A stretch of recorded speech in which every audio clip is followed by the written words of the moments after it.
restaurant ka pirak pa dumayan na ka male ba.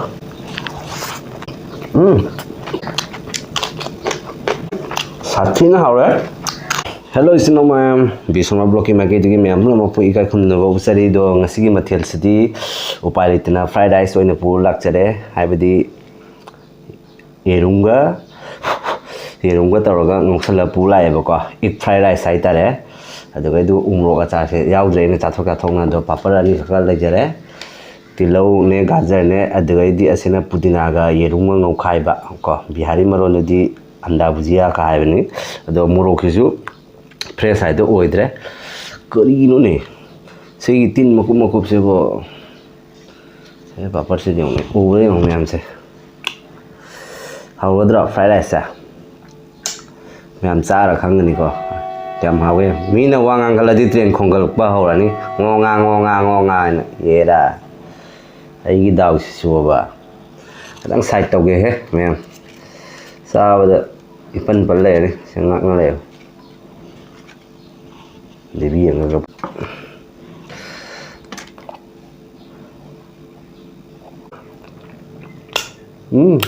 wow usah dia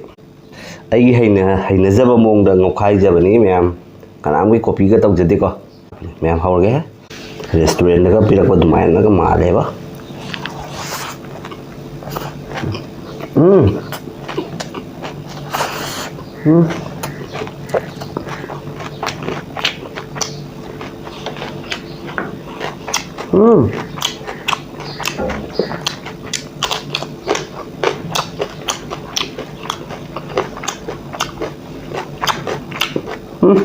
Shathina haore.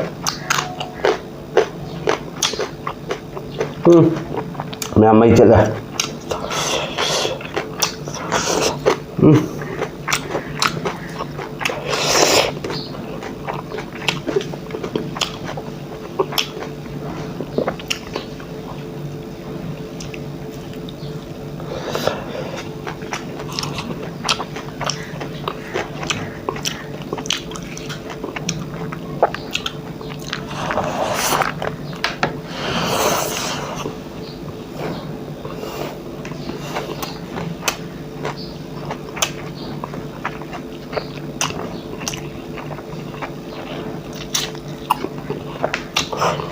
Garam masala masih jauh lah.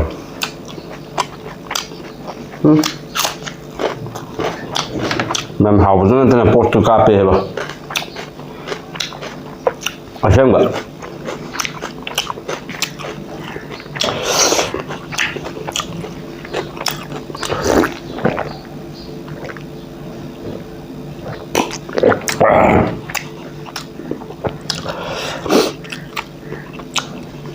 Aduh, myam pura mak aigi request ni marak thana myam pura mak ta ina request taw jari myam video se jeng pa hau ba matam da myam khakri dana skip taw dana myam jeng biu ko myam pura ma nuksi bi dana support taw biram mu myam ana wami na phang bi ga like taw subscribe taw myam kau bi ga ko myam ju mateng taw jari support taw jari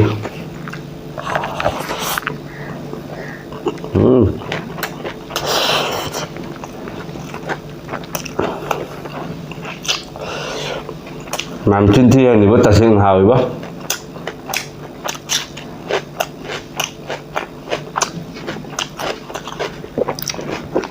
Dia rumah awak.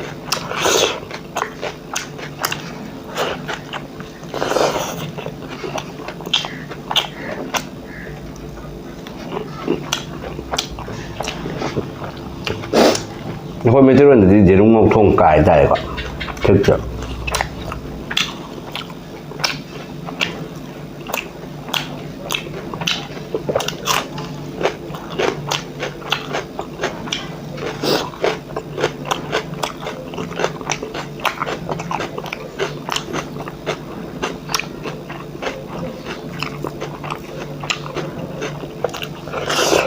mà thật sự có bị cũng mà thời gian nó dài hậu đấy chưa đi nào học cái rồi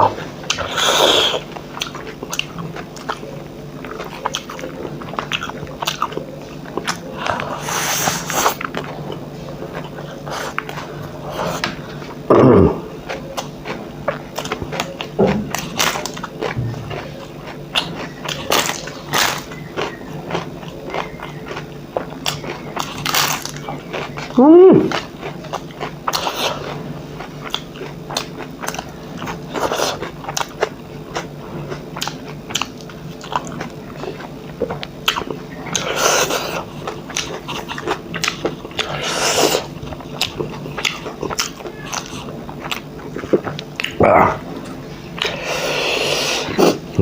ꯎꯠꯍꯧꯒꯦ ꯇꯧꯕ ꯑꯩꯒꯤ ꯐꯣꯟꯁꯦ charge ꯌꯥꯎꯗꯕꯁꯤꯅꯅꯦ ꯅꯝꯕ ꯉꯝꯍꯧꯗ꯭ꯔꯦ ꯃꯌꯥꯝ ꯅꯣꯡꯃ ꯍꯥꯄꯛꯀꯦ ꯑꯩꯒꯤ ꯍꯩꯅꯖꯕ fry ꯔꯥꯏꯁꯁꯦ ꯃꯌꯥꯝꯁꯨ record ꯇꯧꯔꯒ copy ꯇꯧꯔꯒ ꯉꯧꯕ ꯀꯌꯥꯝ ꯍꯥꯎꯋꯤ ꯌꯦꯡꯉꯣꯕ ꯆꯝꯅ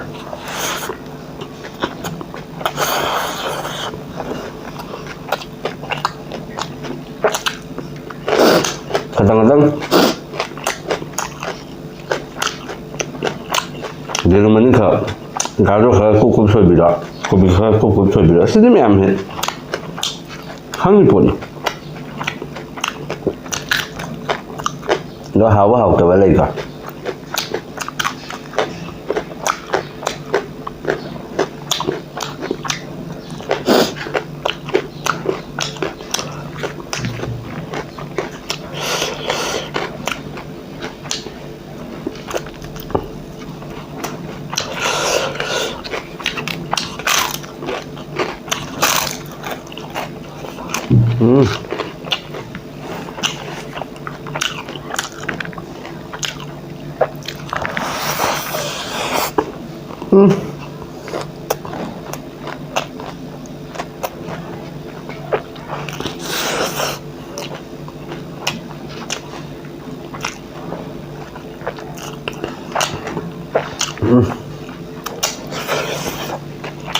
Tobacco pudding.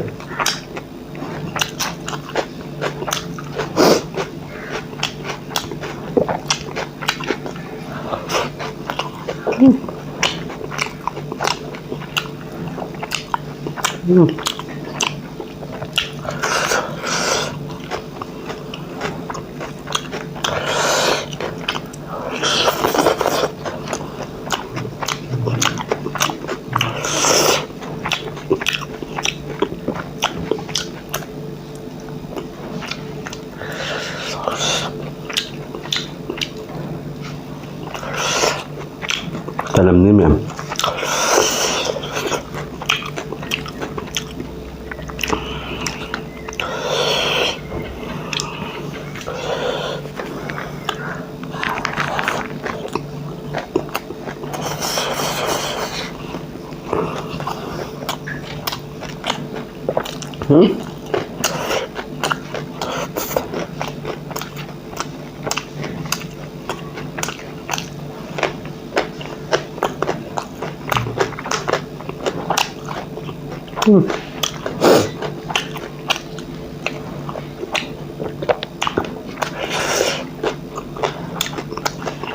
Làm xuống bữa tay mình thì phải thấy làm ngoài bà mình thì không để vô là làm quá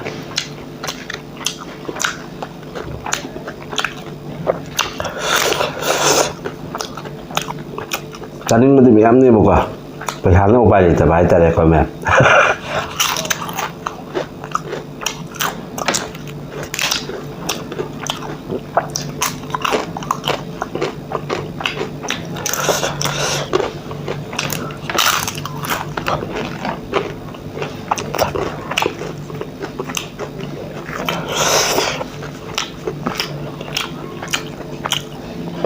blogger ne wale phab jani da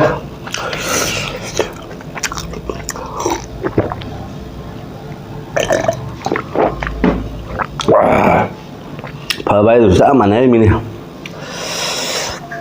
ma ki paisa lai de kai de no koi se toi pa gai thau du su paisa da le di thau ha pa ko koi de no tra ma pham ut toi no tra ko ju paisa le di mukbang ko phaja Nanti ni mukbang kau ribu sini nama yang tak biro.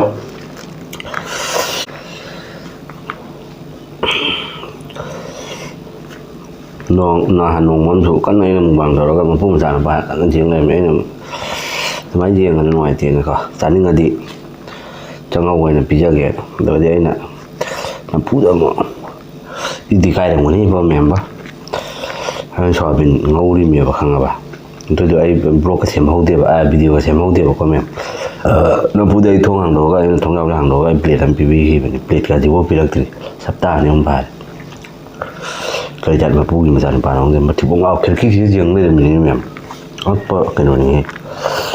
ꯑꯩꯅꯀꯣ ꯀꯤꯔꯨꯔꯦꯕ ꯀꯥ ꯂꯩꯊꯣꯔꯛꯄꯗ ꯃꯥꯏꯗ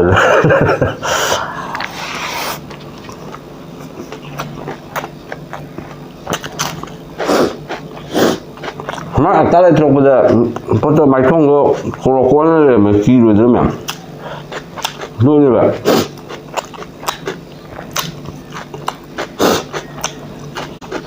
ꯁꯣꯌꯥꯕꯤꯟꯒꯤꯗꯤ ꯑꯩꯅ ꯁꯣꯌꯥꯕꯤꯟꯁꯦ ꯉꯧꯕ ꯑꯗꯨ ꯉꯧꯔꯤꯉꯩ ꯇꯟꯖꯥꯗꯨꯒ ꯂꯥꯛꯑꯝꯃꯗꯤ ꯐꯕ ꯆꯥꯔꯤꯉꯩꯗ ꯂꯥꯛꯑꯒ ꯇꯧꯕꯗꯨꯗꯤ ꯅꯨꯡꯉꯥꯏꯇꯦꯕ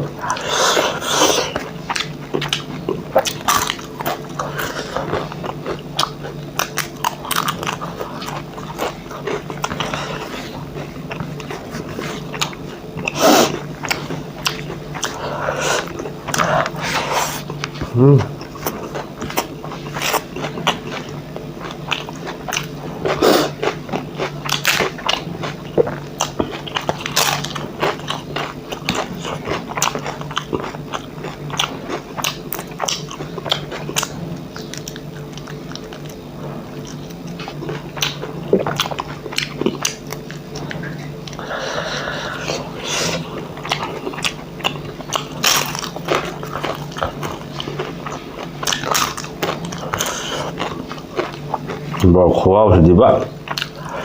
ꯃꯩꯁꯨ ꯆꯠꯂꯦ ꯄꯣꯠꯁꯨ ꯀꯥꯞꯄꯦꯕ ꯑꯗꯨꯒ ꯃꯌꯥꯝ ꯑꯁꯤꯁꯤꯅ ꯍꯣꯔꯦꯟ ꯆꯔꯥ ꯋꯥꯟꯒꯦ ꯀꯩꯒꯤꯅꯣ ꯍꯥꯏꯗꯤ ꯑꯩꯅ ꯂꯣꯏꯅ ꯆꯥꯕ ꯉꯝꯗ꯭ꯔꯦꯕ ꯋꯥꯡꯉꯦ ꯊꯕꯛꯁꯦ ꯋꯥꯡꯉꯦ ꯂꯥꯛꯑꯒ ꯄꯨꯡ 3:30ꯗ ꯍꯜꯂꯛꯑꯦ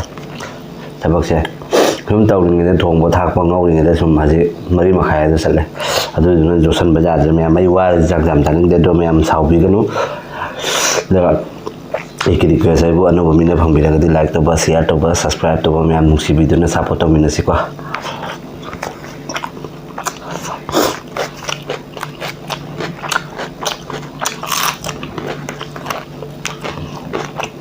ꯑꯃꯅ ꯆꯤꯡꯈꯠꯅꯁꯦꯕꯀꯣ ꯃꯌꯥꯝ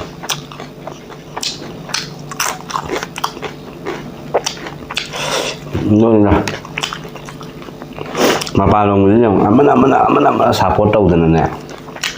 ꯈꯪꯗꯦ ꯀꯃꯥꯏꯅ ꯇꯧꯔꯤꯅꯣ ꯈꯪꯗꯦ ꯃꯄꯥꯟꯂꯣꯝꯒꯤꯗꯤ ꯇꯧꯅꯩꯕ ꯁꯨꯝ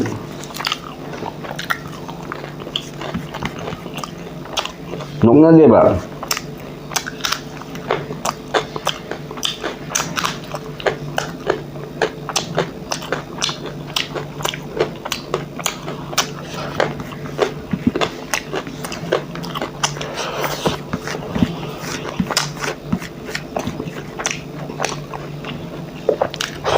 ꯃꯌꯥꯝꯗꯨꯗꯤ ꯃꯇꯥꯡ ꯑꯁꯤꯒ ꯂꯣꯏꯁꯤꯟꯖꯔꯒꯦ ꯃꯌꯥꯝ ꯕꯥꯏ ꯕꯥꯏ